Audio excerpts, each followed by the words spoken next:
Σήμερα θα μιλήσουμε για την μετοχή. Η μετοχή είναι επίθετο και ρήμα. Δηλαδή, όπως ένα επίθετο έχει τρία γέννη, αρσενικό, θηλυκό, ουδέτερο, έτσι και η μετοχή έχει τρία γέννη, έχει όλες τις πτώσεις και όλους τους αριθμούς.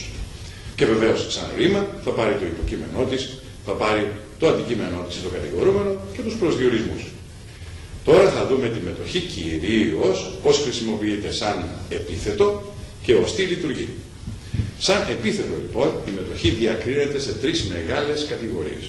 Η μία είναι η μετοχή που ονομάζεται επιθετική ή αναφορική.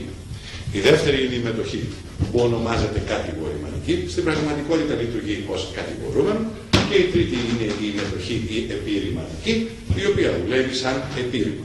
Θα τις μάθουμε λοιπόν. Ξεκινάμε από την αναφορική ή επιθετική μετοχή. Αυτή η μετοχή είναι η μοναδική που συνοδεύεται από άρθρο.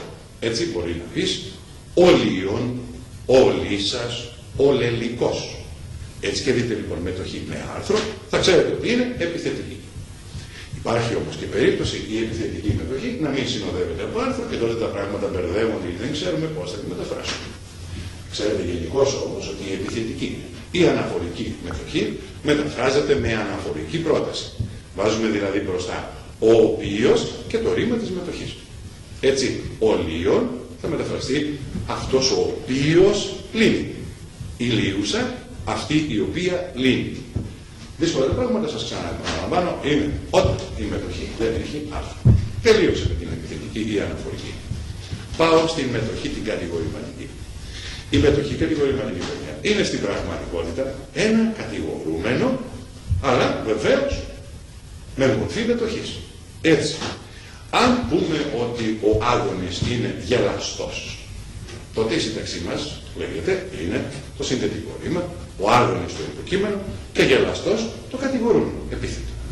Αν πούμε όμως ότι ο άγωνης είναι χαρούμενος, τότε το πράγμα διαφέρει. Θα πούμε πάλι είναι το συνθετικό ρήμα, ο άγωνης το υποκείμενο και χαρούμενος κατηγορούμενο. Αλλά δεν είναι επίθετο το χαρούμενος, είναι μετοχή. Σε αυτή την περίπτωση λοιπόν λέμε χαρούμενος, κατηγορηματική μετοχή. Κατά συνέπεια, η κατηγορηματική μετοχή λογικά με ποια ρήματα θα πηγαίνει? Με τα συνθετικά. Τα ξέρετε? Για να τα πούμε προσοχή, όχι όλα τα συνθετικά, μόνο το ημί και την παρέα. Όταν δηλαδή θα δούμε το ρήμα ημί ή το γίγνωμο ή κλπ. Δίπλα, αν συναντήσουμε στη θέση του κατηγορουμένου μία μετοχή, αυτή θα την ονομάσουμε κατηγορηματική μετοχή. Συμφωνούμε? Πείτε μου λοιπόν, πάμε μαζί να πούμε τα συνδετικά ρήματα.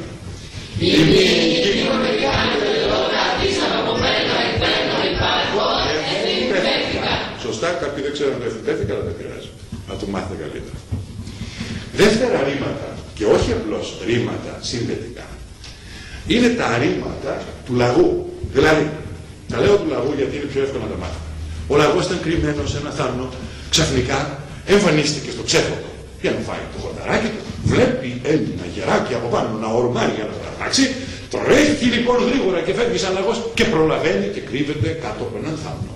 Τα ρήματα αυτά είναι ο λαγός κρυβόταν σε έναν άλλο θάμνο, σε ένα πάτο, λανθανή, λανθάνο λοιπόν το ρήμα, εμφανίζεται στο ξέφωτο, φαίνεται, βλέπει το γεράκι και φεύγει γρήγορα σαν λαγός, ήχομε με όμικρον γιώτα το ρήμα γράφεται, και τέλος προφθάνει και η αρχαίη να κρυφτεί και η αρχαίη του προφθάνει το ρήμα φτάνει.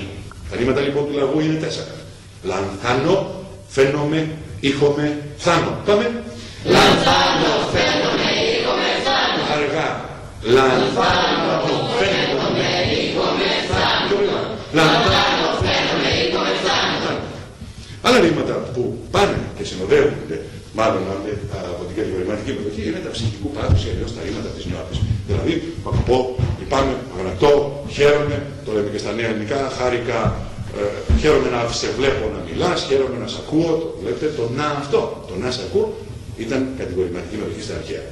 Γενικώς τα ρήματα ψυχικού πάθους ή της νιώτης, αλλά η μετοχή σε αυτά μπορεί να λέγεται και αιτιολογική. Οπότε δεν με μοιάζει να τη μάθετε.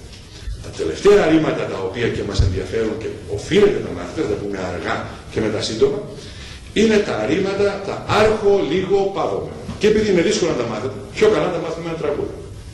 Άρχω, λίγο, πάβομαι, ανέχομαι, υπομένω. Νικό, κράτο, ήττομαι, εύπιο και στόπ. Εντάξει, πάμε αργά. Άρχω, λίγο, πάβομαι, ανέχομαι, υπομένω. Νικό, κράτο, ήττομαι, εύπιο και στόπ. Εγώ το έτσι. Πάμε λοιπόν να το πούμε στα γρήγορα. Είστε? Ναι. Βέβαια, εσείς είστε προπονημένοι. Και το ξέρετε απ' έξω. Οπότε, πήγαμε. Άρχω, λίγο, πάβομαι, ανέχομαι, υπομένω. Νικό, κράτο, ήττομαι, εύπιο και στόπ. Ωραία. Αυτά τα ρήματα, παιδιά, από ό,τι βλέπετε και στο πίνακα, δέχονται κατηγορηματική μετοχή στο υποκείμενό τους. Δηλαδή, ο Άδωνης άρχεται λέγω, αρχίζει να μιλάει. Ξέρω εγώ, εντάξει, ο Λευτέρης. Ο Λευτέρης λανθάνει τρεφόμενος.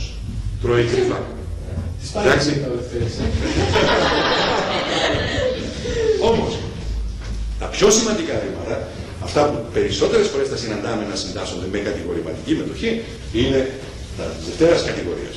Εκεί η κατηγορηματική μετοχή μπορεί να πάει ή στο υποκείμενο ή στο αντικείμενο του ρήματος. Προσοχή, όπως και το κατηγορούμενο, έτσι και η μετοχή.